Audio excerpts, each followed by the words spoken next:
7절에서 15절입니다. 같이 읽어보겠습니다. 내 백성아 들을지어다. 내가 말하리라. 이스라엘아 내가 네게 증언하리라. 나는 하나님 곧 네 하나님이로다. 나는 네 재물 때문에 너를 책망하지는 아니하리니 네 번제가 항상 내 앞에 있음이로다. 내가 네 집에서 수소나 네 우리에서 순념소를 가져가지 아니하리니 이는 삼림의 짐승들과 뭇산의 가축이 다 내 것이며 산의 모든 새들도 내가 아는 것이며 들의 짐승도 내 것임이로다. 내가 가령 줄여도 네게 이르지 아니할 것은 세계와 거기에 충만한 것이 내 것임이로다. 내가 수소의 고기를 먹으며 염소의 피를 마시겠느냐? 감사로 하나님께 제사를 드리며 지존하신 이에게 내 서원을 갚으며 환난 날에 나를 부르라. 내가 너를 건지리니 네가 나를 영화롭게 하리로다. 아멘. 시편 50편은 제 개인적으로도 굉장히 중요한 시편입니다. 제 인생의 막다른 골목에서 시편 50편에 있는 말씀을 통해서 대역전극이 일어나기 시작했습니다.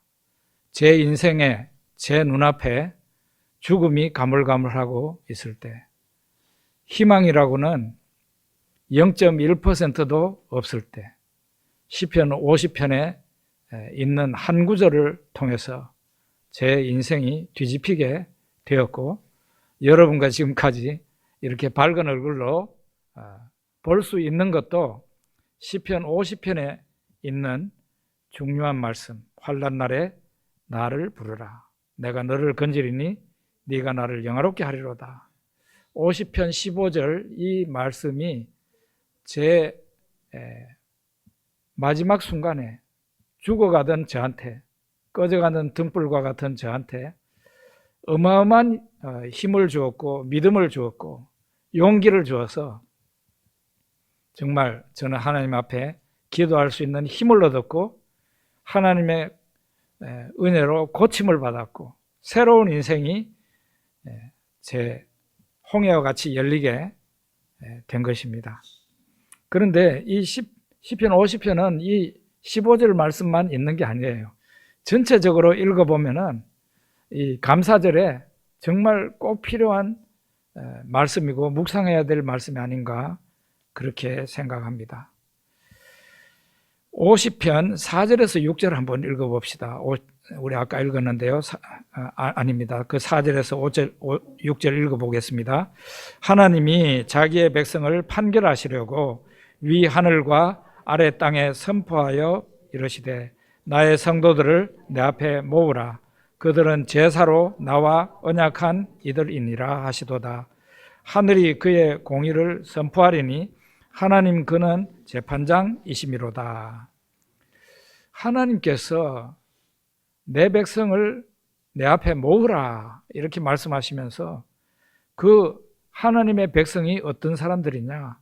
제사로, 현대식 용법으로 말하자면 예배로, 그들은 예배로 나와 언약한 사람들이다. 그들을 내 앞에 모으라. 그러면서 하늘이 그의 공의를 선포하리니 하나님 그는 심판장이다. 하나님은 심판장, 재판장이라고 하시면서 내 백성을 내 앞에 모아라. 예배로 나하고 언약한 자들이다. 그렇게 말하고 있습니다. 이 말은 결국 백성의 예배가 뭔가 문제가 있기 때문에 우리 하나님께서 재판을 하시겠다. 그런 말씀을 하고 있는 겁니다. 세상에 다른 신들은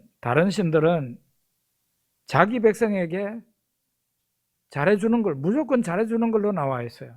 자기 백성이 특별히 재물을 많이 갖다 바친다든지 또 물건을 그 신에게 많이 바친다든지 그러면은 화가 되게 나 있다가도 그 신들이 이제 깔아앉히고 용서를 해주고 그 재물 바친 사람을 받아들이는 것으로 세상의 신들은 되어 있습니다. 그런데 여호와 하나님은 절대로 뇌물이 통하지 않는 하나님이시다는 거예요. 이게 바로 이미 수천 년 전부터 여호와 하나님을 믿는 백성들이 하나님 앞에서 어떻게 살아야 되는지를 성경을 통해서 우리가 알 수 있는 것들입니다. 하나님은 다른 사람이 아니라 하나님을 모시고 믿고 있는 자기 백성을 자기 앞에 모으라 그러고 있습니다. 그리고 그 백성을 재판할 거라고 말씀하십니다. 말하자면은 옳고 그름을 판결하시겠다, 그런 말씀이에요. 예배로 나와 언약한 자들인데 그 예배가 제대로 됐는지 그걸 판결하겠다, 그런 말씀이에요. 판결의 결과 칭찬을 받을 만한 의로운 사람은 상을 받을 것이고, 칭찬받지 못하고 하나님을 노엽게 한 악한 백성은 진노의 대상이 될 것이다, 그런 얘기죠. 우린 당연히 하나님의 재판에서 하나님이 기뻐하시는 사람이라는 칭찬을 받을 수 있어야 될 것입니다. 7절 8절 우리 한번 같이 읽어보겠습니다. 내 백성아 들을지어다. 내가 말하리라. 이스라엘아 내가 네게 증언하리라. 나는 하나님 곧 네 하나님이로다. 나는 네 재물 때문에 너를 책망하지는 아니하리니 네 번제가 항상 내 앞에 있음이로다. 제가 발음을 제대로 해야 되는데, 나는 네 재물 때문에가 아니고 네 재물 때문에 너를 책망하지는 않겠다. 너의 번제가, 다른 말로 해서 너의 재물이 항상 내 앞에 있다. 그 말은 너희들이 내 앞에 예배를 드리고 이렇게 한 부분에 대해서 내가 너를 책망하지는 않겠다. 너는 예배 항상 매주일 날마다 와서 예배 드리고 있지. 예배 됐어. 그만큼 예배 드리면 됐어. 이거를 현대적으로 해석하면 그런 겁니다. 재판장이신 하나님이 자기 백성 이스라엘 사람들에게 말씀하신 겁니다. 내가 너의 재물 때문에 너를 책망하지는 않겠다. 네가 드린 내 앞에 드린 재물이 내 앞에 항상 있다, 이렇게 말하고 있어요. 이런 부분이, 그러면 하나님 뭐가 불만이신데요? 네가 바친 그 재물 때문에 불만이 있는 게 아니라 하나님은 다른 데 불만이 있는 거죠. 이런 것을 보면은 하나님께 많이 바치면 좋아할 거라고 생각하는 그런 착각에서 벗어나야 됩니다. 내가 혹시 죄가 있다고 할지라도 하나님 앞에 내가 드리는 헌금으로 하나님의 노여움을 상쇄할 수 있다고 생각하면 그것은 완전한 착각이에요. 하나님 앞에 드리는 재물은 재물이고 하나님 앞에 죄는 죄인 겁니다. 그래서 하나님께서 이스라엘 백성들에게 지금 너희들이 바치는 그 재물보다 더 많은 걸 바치라고 내가 너희들에게 요구하는 게 아니다. 너희들의 재물은 항상 내 앞에 있다, 그렇게 말하고 있습니다. 9절에서 13절 한번 읽어봅시다. 9절에서 13절. 내가 네 집에서 수소나 네 우리에서 순념소를 가져가지 아니하리니 이는 삼림의 짐승들과 무산의 가축이 다 내 것이며 산의 모든 새들도 내가 아는 것이며 들의 짐승도 내 것임이로다. 내가 가령 줄여도 네게 이르지 아니할 것은 세계와 거기 충만한 것이 내 것임이로다. 내가 수소의 고기를 먹으며 염소의 피를 마시겠느냐? 왜 하나님께서 이런 말씀을 하실까요? 내가 너희들의 수소나 순염소, 너희들 가축을 가지고 가지 않겠다. 왜냐하면 본래 온 산과 들에 있는 짐승들 다 내가 만들었고 다 내 것인데 내가 뭐 그런 게 필요하겠냐? 하나님이 그렇게 말씀을 하셔요. 세계와 거기에 충만한 것이 다 내 것이다. 현대적으로 해석을 해볼까요? 내가 너희들의 헌금을 가지고 너희들을 독촉한다든가 그러지는 않겠다. 너희들의 재물을 너희들의 그 돈을 많이 바치라고 요구하지 않겠다는 거죠. 온 천지에 있는 돈이 다 내 것이다. 하나님께서 그렇게 말씀하시죠. 그러면 도대체 무엇을 얘기하려고 하시는 거죠? 하나님이 뭘 말씀해요? 나는 배고픈 하나님이 아니다는 겁니다. 너희들의 재물이 사실상 내한테는 필요하지 않다는 거예요. 왜? 산과 들에 있는 모든 짐승이 다 내 것이니까. 세계와 거기 충만한 것이 다 내 것이니까 내가 뭐가 부족하겠냐는 거죠. 부족할 거 없다는 거죠. 그래서 하나님은 여러분과 저의 도움이 필요 없다는 거죠. 우리가 뭐 하나님을 도와주기 위해서 신앙생활을 할 필요는 없다는 거죠. 좀 더 나아가 볼까요? 교회를 도와주기 위해서 여러분이 신앙생활을 할 필요도 없습니다. 하나님을 도와주기 위해서 신앙생활을 할 필요 없고 교회를 도와주기 위해서 신앙생활을 할 필요가 없습니다. 착각하지 말아야 됩니다. 내가 하나님을 도와드리고 있다는 착각을 하면 안 됩니다. 내가 헌금으로 11조로 하나님을 도와드리고 있다. 그런 생각을 하면 완전한 착각이에요. 다윗이 그렇게 고백했습니다. 다윗은 전쟁에 나가서 많은 전리품을 가지고 왔습니다. 금도 은도 뭐 많이 끌고 왔습니다. 그러면서 다윗은 자기가 이제 전쟁에서 빼앗은 그 모든 것을 하나님 앞에 다 그대로 바치면서 이거 다 하나님께서 내한테 주신 것이었는데 내가 하나님 앞에 도로 바칩니다. 다윗과 백성들이 그렇게 고백을 했어요.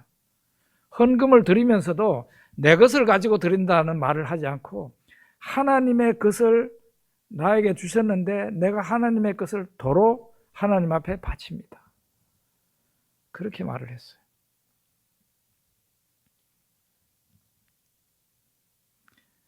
조금 더 나아가 보면 나 아니면 하나님의 일을 할 사람이 없다고 착각하면 안 됩니다. 여러분이나 저 없이도 하나님께서는 얼마든지 하나님의 종들을 일으킬 수 있고 여러분과 저의 헌금이 없이도 하나님께서는 얼마든지 하나님의 일을 잘 해나가실 수 있습니다.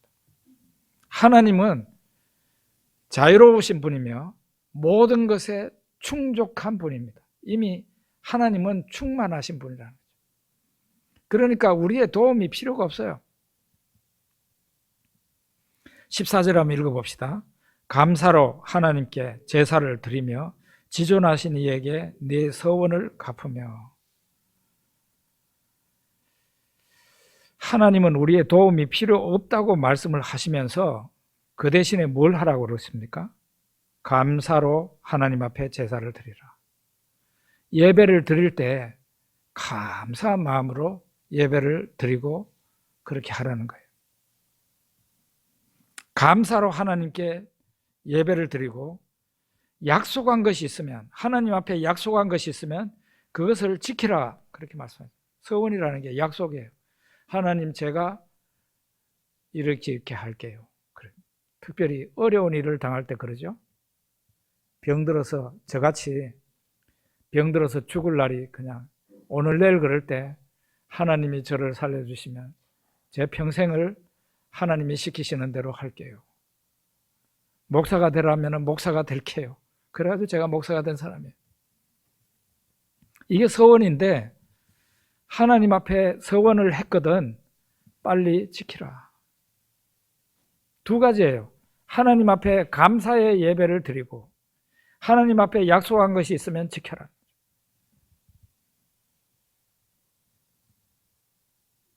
이런 것은 부모님도 우리가 부모님 앞에 효도할 때도 마찬가지예요.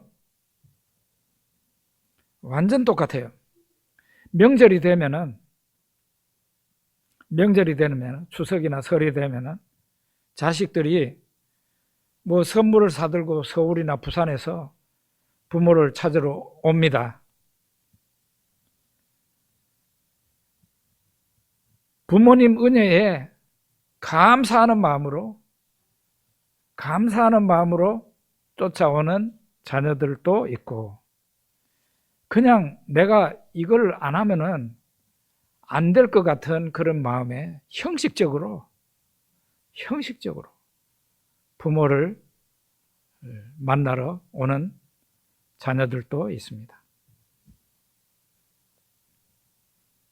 부모님 입장에서는 부모님께 사랑하는 마음으로 부모님 얼굴 보는 것을 자기가 더 원해, 자식이. 그래서 사랑하는 마음으로, 감사한 마음으로 부모님 앞에 선물을 들고 나타날 때 부모님이 알죠. 그런데 그렇지 않은 자식들도 있습니다, 분명히. 그냥 명절이기 때문에, 다른 사람들이 다 그렇게 또 하고 있기 때문에 그냥 형식적으로 찾아오는 자녀들도 있는데, 그거는 부모님이 이렇게 보면 모르겠어요.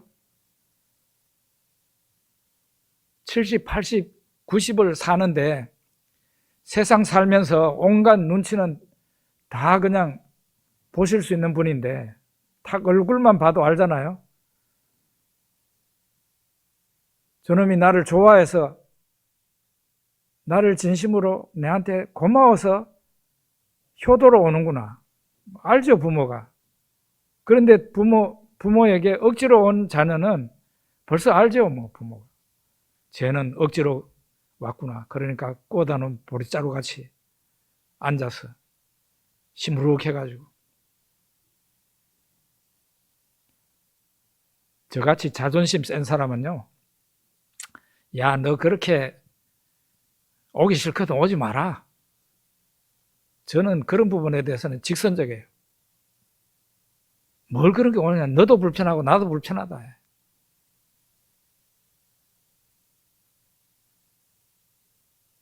당장 그렇게 말한다고. 저 같은 사람 그냥 꼭 참고 안 있어요. 부모한테 효도하는 것도 감사하는 마음이 없이 하는 거는 완전 꽝이에요. 부모 마음에 기쁨을 주는 게 아니라, 야, 이게 뭐 내가 나이 들어서 꼭 이렇게 해야 되나, 그런 생각을 갖게 되는 겁니다. 하나님 앞에 드리는 예배도 마찬가지예요. 주일날이 가까이 오면은 토요일 날부터 주일날 하나님 앞에 나아가는구나, 즐거운 마음으로, 설레는 마음으로 기다려야죠. 그렇게 해서 주일날 예배 드리러 오는 겁니다. 그 사람은 벌써 교회 오기 전에 은혜 받아요.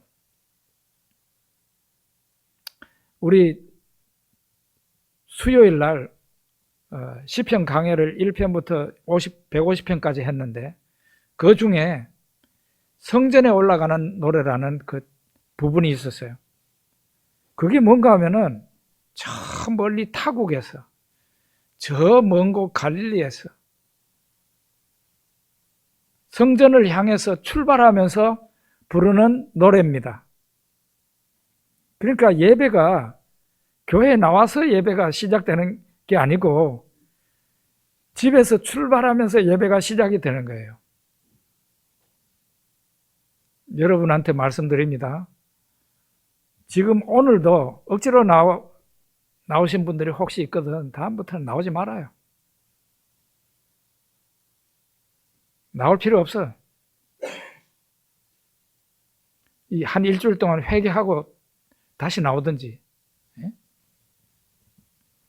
그렇지 않겠어요? 여러분들이 나중에 자식들이 이제 여러분한테 이제 명절이라고 찾아올 때 그냥 입이 이만큼 나와가지고 명절 찾아오면 기분 좋겠습니까?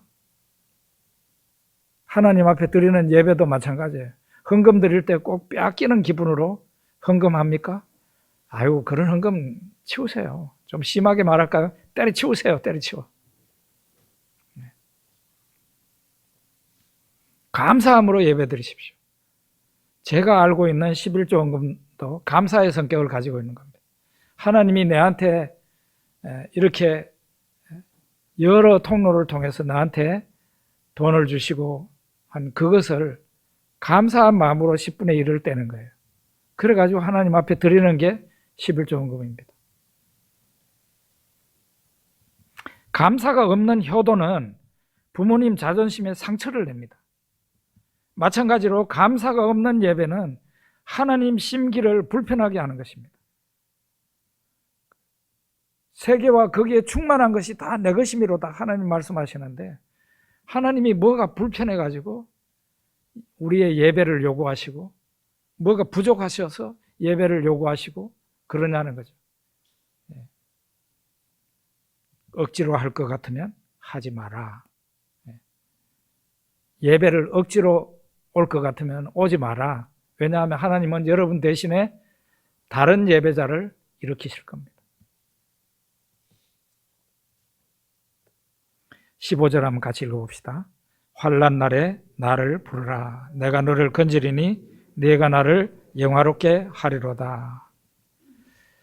너의 재물이 하나님이 나를 영화롭게 하는 것이 아니다는 거예요. 너의 재물이 나를 영화롭게 하는 게 아니다. 다만 네가 어려움을 당할 때, 환난을 당할 때 나를 부르거라. 하나님이 이렇게 말씀하십니다. 그러면은 내가 너를 건져줄 거고, 그러면 너는 나에게 영광을 돌릴 것이다. 이렇게 말하고 있습니다.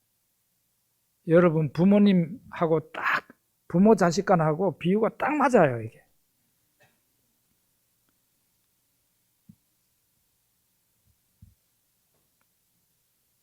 종교 생활을 왜 하느냐에 대한 질문을 하게 되면 바로 이 대답을 하나님께서 하시는 거죠. 종교 생활을 왜 하느냐? 하나님은 나의 도움이 필요해가지고 나를 부르는 게 아니에요. 세상과 거기 충만한 것이 모두 하나님 것이기 때문입니다. 그분은 나의 도움을 필요로 하지 않습니다. 다만 사람인 내가 하나님의 도우심이 필요한 존재예요.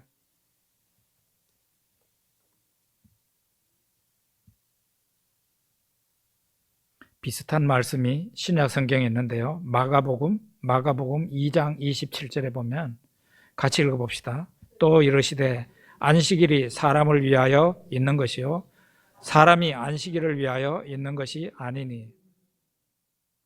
예수님께서 안식일 날 귀신도 쫓아내고 이 손 마른 사람도 고치고 그랬어요. 그랬더니 그 율법주의 바리새인들과 서기관들이 저 사람 또 안식일에 일하고 있네 이러면서 이제 예수님에게 태클을 건 거예요.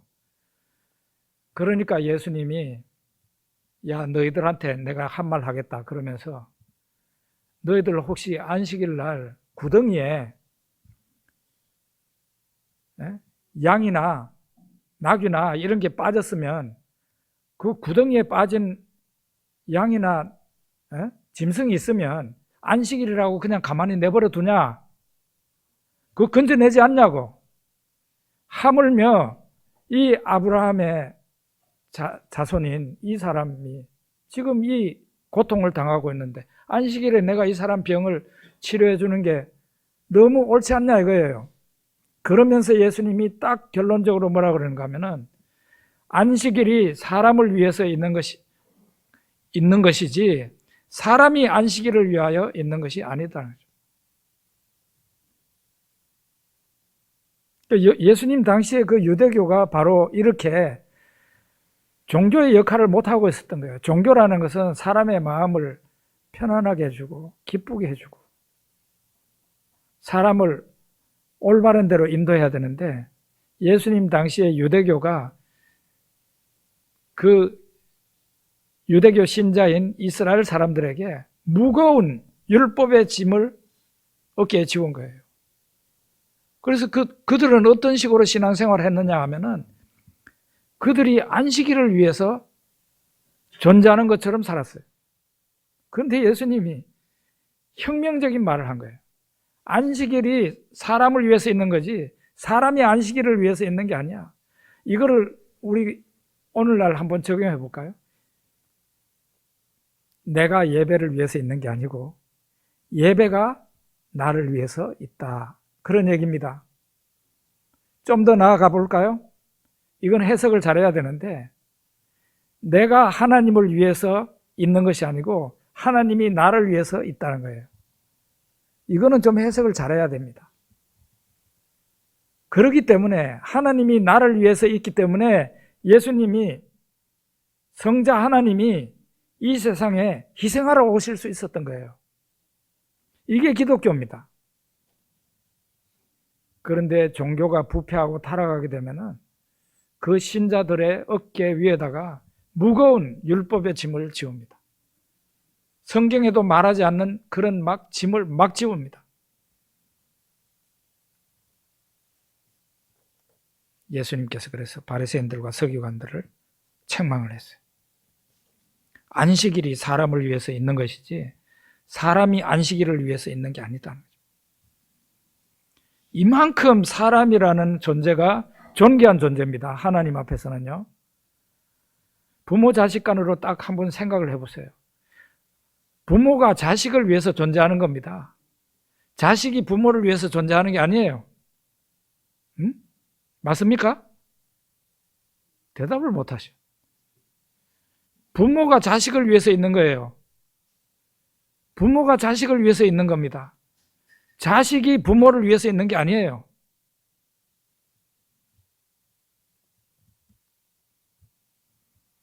마찬가지로 하나님이 나를 필요로 하는 것이 아니고 내가 하나님을 필요로 한다는 것입니다. 이게 뒷바뀐 분들이 많아요. 내가 하나님을 위해서 존재한다고 생각하면은요, 이 숨이 팍팍 막혀요. 내가 하나님을 위해서 존재한다고 생각하면 숨이 콱콱 막힌다. 할 일이 너무 많은 거예요. 그런데 그게 아니고 하나님이 나를 위해서 존재하신다고 생각해 보세요.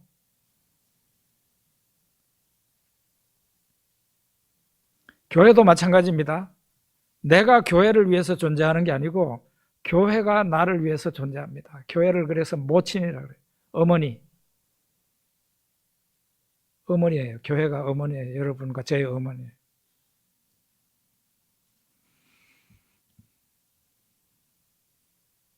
그런데 이게 달라져야 됩니다. 하나님이 나를 위해 계시며 교회가 나를 위해 존재하는 겁니다. 그래서 하나님이 아들을 보내셔서 나를 위해서 십자가에서 죽게 하신 겁니다. 예수 그리스도의 십자가를 온전히 이해하려면 바로 이것을 이해해야 드디어 왜 예수님이 이 세상에 오신지를 깨닫게 되는 겁니다. 16절에서 21절까지 한번 읽어봅시다. 악인에게는 하나님이 이르시되 내가 어찌하여 내 율례를 전하며 내 언약을 내 입에 두느냐. 내가 교훈을 미워하고 내 말을 내 뒤로 던지며 도둑을 본즉 그와 연합하고 간음하는 자들과 동료가 되며 내 입을 악에게 내어주고 내 혀로 거짓을 꾸미며 앉아서 내 형제를 공박하며 내 어머니의 아들을 비방하는도다. 네가 이 일을 행하여도 내가 잠잠하였더니 네가 나를 너와 같은 줄로 생각하도다. 그러나 내가 너를 책망하여 네 죄를 내 눈앞에 낱낱이 드러내리라 하시도다. 뭘 말하는 겁니까? 하나님의 자녀답게 하나님의 백성답게 말하고 살아라. 그걸 하나님께서 말씀하시는 거예요. 시편 50편을 처음부터 이렇게 정리를 해보면 이스라엘 백성들이 수많은 재물을 하나님 앞에 갖다 바쳤어요. 오늘식으로 말하자면 예배를 그냥 시도 때도 없이 예배를 드려요. 그런데 감사가 빠진 예배. 그래서 감사가 빠진 예배라는 게 이게 뭡니까 그게? 명절날 선물은 들고 오지만은 자식이 부모에게 감사한 마음도 없이 그냥 형식적으로 와요. 그거하고 똑같은 거예요. 그거는 중지되어야 됩니다. 감사로 하나님 앞에 제사를 드리라. 그리고 서운한 것이 있으면 갚아라. 그리고 네 어렵지? 환난을 당하지? 그러면 나를 불러. 그러면 내가 너를 건져줄 것이고 네가 나에게 영광을 돌리게 될 거야. 이게 바로 참된 종교를 보여주는 거예요. 내가 너에게 많은 것을 바치라고 하지 않는다. 네가 필요한 게 뭐냐는 거예요. 너 지금 현재 어렵지? 나를 불러. 하나님이 이렇게 말씀해요. 나를 부르면 내가 너의 그 어려운 가운데서 너를 건져줄 거야. 그러면은 네가 나에게 영광을 돌릴 거야. 그런 뜻이에요. 감사하고. 그러고는 마지막에 정리가 뭡니까? 너의 입으로 지금 험한 말 하고 있지? 그게 예배드리는 자의 자세냐? 너 도둑놈하고 친구가 되어 있지? 간음하는 사람하고 같이 돌아다니지? 그게 예배드리는 내 백성의 태도냐? 내가 너와 같은 줄 아느냐? 그렇지 않다고 말씀하시죠. 그러면서 마지막에 내가 너를 책망하여 너의 죄를 너의 눈앞에 낱낱이 드러내겠다. 이거는 화가 굉장히 많이 나신 경우에 이런 말씀하시죠. 너의 죄를 너의 눈앞에 낱낱이 다 드러내겠다. 그거는 그 사람만 그런 게 아니고 온 천하가 그 사람의 죄를 알게 되는 거예요. 정리를 하면은 하나님께서 백성을 재판하시겠다고 말씀하세요. 무슨 재판을 하시는가? 예배로 언약을 맺은 그런 백성인데 이 백성의 예배가 감사가 없는 예배라는 겁니다. 그래서 하나님이 책망하십니다.